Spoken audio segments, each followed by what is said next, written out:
नमस्कार, फर्स्ट बिहार झारखंड में आपका स्वागत है। मैं राहुल ओझा आपके साथ। महागठबंधन उपेंद्र कुशवाहा छोड़ चुके हैं और अब जो बीजेपी से तालमेल है वो होता हुआ दिखाई दे रहा है। जेपी नड्डा से बातचीत हुई है और लगातार जो अंदर खाने से खबर मिल रही है कि बीजेपी नेताओं से लगातार जो संपर्क में उपेंद्र कुशवाहा है और बातचीत जो है वो फाइनल की जा रही है ताकि बिहार विधानसभा चुनाव कैसे लड़ा जाए। एनडीए के अंदर उपेंद्र कुशवाहा जो है वो साथ रहेंगे, शामिल रहेंगे। लेकिन बात निकल कर के ये भी सामने आ रही है कि जो बीजेपी है वो 10 से ज़्यादा सीटें देने को उपेंद्र कुशवाहा को तैयार नहीं हो रही है। बीच में नीतीश कुमार भी है। नीतीश कुमार की भी जो राय है वो राय यही है कि 2014 के चुनाव में जो बीजेपी की सहयोगी पार्टियां थी उनसे उनको कोई गुरेज नहीं है। वो इस गठबंधन में, एनडीए में इस बार के चुनाव में वो शामिल हो सकती है। तो कई तरीके की जो चीज़ें हैं वो चल रही है, लेकिन कहीं ना कहीं देखा जाए तो लगातार अब सिर्फ कह सकते हैं कि एनडीए में शामिल होने का उपेंद्र कुशवाहा का सिर्फ जो औपचारिक ऐलान है वही बस बाकी है। लेकिन फिलहाल जो सीटों को लेकर के तालमेल है वो बिठता हुआ बैठाया जाता हुआ वो दिखाई दे रहा है। लेकिन अब क्या उपेंद्र कुशवाहा 10 से ज़्यादा सीटें अगर नहीं मिलेंगी तो क्या उन सीटों पर तालमेल जो है वो करेंगे। हालांकि उपेंद्र कुशवाहा कई बार बातें रख चुके हैं कि जो सीटों की अगर बात है तो उस पर बातचीत हम कर रहे हैं, सम्मानजनक जो सीटें हैं वो चाहिए।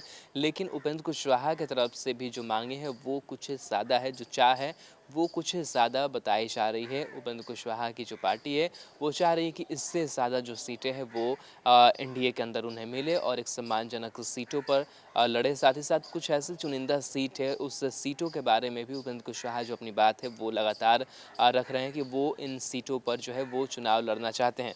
तो कहीं ना कहीं देखा जाए तो लगातार जो बातचीत है वो हो रही है। आपको बता दें कि उपेंद्र कुशवाहा विधानसभा सीटों के साथ साथ बिहार की वाल्मीकि नगर संसदीय सीट पर भी दावा कर रहे हैं। वहां से जेडीयू के वैद्यनाथ महतो सांसद थे, लेकिन उनके निधन होने के बाद उपचुनाव होना है। उपेंद्र कुशवाहा ने वाल्मीकि नगर संसदीय सीट के साथ साथ विधानसभा की 2 दर्जन सीटों पर दावा किया है, यानी कि 24 सीटों पर उन्होंने दावा किया है करीब। लेकिन बीजेपी 10 सीट से ज़्यादा देने को तैयार नहीं है। वाल्मीकि नगर संसदीय सीट पर आखिरी फैसला जो है वो नीतीश कुमार से बातचीत के बाद लिया जाएगा। तो कई विधानसभा सीटों पर नजर है, लेकिन उसके साथ साथ जो लोकसभा की सीट है जहां उपचुनाव होने हैं उस पर भी जो नजरें है वो टिकी हुई है।